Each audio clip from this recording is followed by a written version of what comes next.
odpoledne, milí posluchači, na vlnách Československého rozhlasu vás vítá Milan Vajner. Stojíme! My v redakci Mezinárodního života věříme, že vy, naši posluchači jakéhokoliv věku, o lži nestojíte. Víme, že tu pásku má u sebe někdo z redakce. Chtějí to odvysílat. Bojujeme za svobodu slova. Jako vy. Jedem všechno k rampě! Jeď!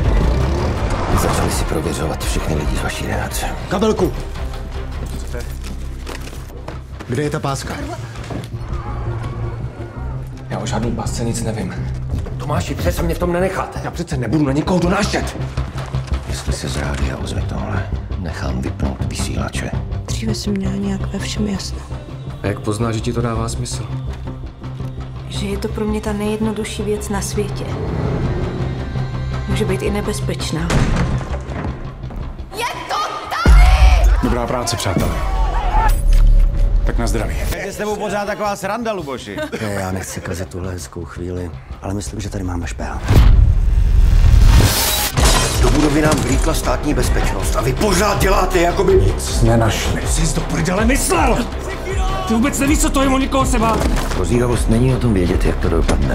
Odpojili nás. Prozíravost znamená být připravený na všechny varianty. Jsme s vámi.